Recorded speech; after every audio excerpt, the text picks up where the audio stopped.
अस्सलामुअलैकुम। आज जिस क्रीम का रिव्यू मैं आपको देने जा रही हूँ वो तकरीबन 100 साल से इस्तेमाल हो रही है, लेकिन इसकी जो कारकर्दगी है उसमें बिल्कुल भी कोई फ़र्क नहीं आया और इसमें किसी तरह का कोई एक्स्ट्रा केमिकल शामिल नहीं हुआ है, ना इसकी पैकिंग चेंज हुई है और इसकी क्वालिटी उसी तरह है जिस तरह आज से बहुत अरसे पहले थी। तो जी हाँ, आज मैं आपको तिब्बत क्रीम के बारे में बताने जा रही हूँ। तिब्बत क्रीम एशिया की बेहतरीन क्रीम है। कोहिनूर इंडस्ट्री वाले इसको बनाते हैं और इसके इतने ज़्यादा फ़ायदे हैं कि आप अपनी स्किन पे अगर इसको इस्तेमाल करते हैं तो ये आपकी स्किन को बिल्कुल खूबसूरत, चमकदार और हसीन बना देगी। तो वीडियो को आपने पूरा देखना है, कहीं से स्किप नहीं करना, ताकि आपको अच्छे तरीके से सारी मालूमात मिल सके। तो ये क्रीम कीमत में भी बहुत ज़्यादा सस्ती है बाकी क्रीमों की निस्बत, और क्वालिटी में तो बिल्कुल लाजवाब है, इसका कोई मुकाबला नहीं है। ये मैं आपको अपना ज़ाती तजर्बा बता रही हूँ और आपको दयानतदारी से इसके बारे में बता रही हूँ ताकि आपकी स्किन जो है वो भी खूबसूरत रहे, हसीन रहे, केमिकल के असरात से बची रहे। तो इस क्रीम को आप इस्तेमाल करने के बाद देखेंगे कि आपके चेहरे को कितनी खूबसूरती मिल रही है और कितना आपका चेहरा हसीन हो गया। आपके चेहरे पे जो मसले मसाइल होते हैं, डार्क स्पॉट का मसला है, झुर्रियाँ पड़ रही हैं या पिंपल्स हैं, पिंपल्स के निशान हैं, ये सारे मसले जो हैं इससे हल हो जाते हैं और ये हमारी स्किन को बहुत ज़्यादा फ़ायदा देती है। और इसकी जो पैकिंग है वो भी आज तक चेंज नहीं हुई है। ये गिलास जार में आती है और अभी तक भी ये गिलास जार में ही आ रही है और क्वालिटी और इसकी हर चीज़ जो है उसी तरह कायम दायम है जिस तरह के पहले थी। जिस तरह के हमारे अंडर आर्म्स में स्मेल हो जाती है, एरिया ब्लैक हो जाता है, तो ये उसके लिए बहुत ज़्यादा फ़ायदेमंद चीज़ है और ये इन्हें बहुत ज़्यादा फ़ायदा पहुंचाती है। आप अपने अंडर आर्म्स में इसको सूथिंग लोशन के साथ या किसी भी चीज़ के साथ मिला के थोड़ा सा गुलाब का रख डाल के लगा लें तो स्मेल ख़त्म होगी और ब्लैकनेस भी दूर होगी।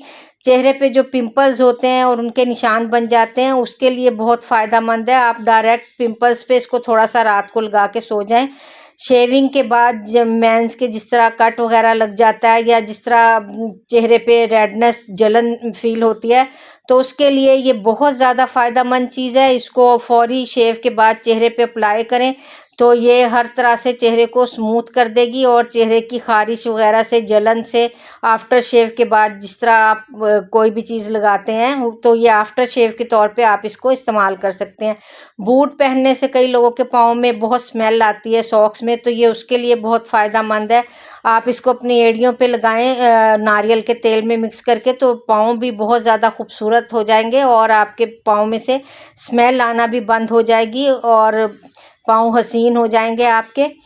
तो ये क्रीम आपको हर तरह से फ़ायदा पहुंचाती है। आप अपनी जिस तरह की डेली रूटीन में जो भी DIY बना के अपने फेस पे लगाते हैं, जिस तरह कभी बेसन या एलोवेरा का कोई भी मास्क आप बनाते हैं, राइस फ्लोर का जो मास्क बनाते हैं, उसमें आप इसको मिक्स करके अपने चेहरे पे अगर लगाते हैं तो उससे बहुत ज़्यादा आपका चेहरा ग्लो करेगा और वो मास्क जो है ज़्यादा काम करेगा आपकी स्किन पे।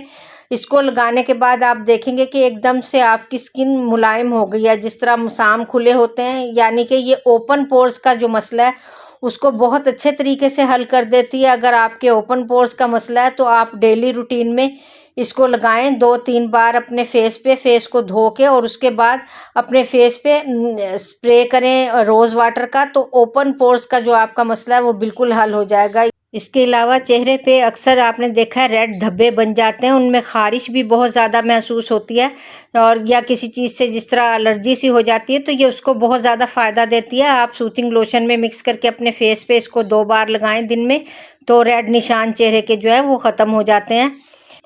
मुझे उम्मीद है कि ये मालूमात आपको बहुत ज़्यादा फ़ायदा पहुँचाएगी और आप इससे भरपूर फ़ायदा उठाने की कोशिश करेंगे। मेरे चैनल को ज़रूर सब्सक्राइब कर लें, मेरी वीडियो को भी ज़रूर लाइक किया करें और शेयर भी ज़रूर किया करें। अगली वीडियो में फिर मिलते हैं। अल्लाह हाफ़िज़।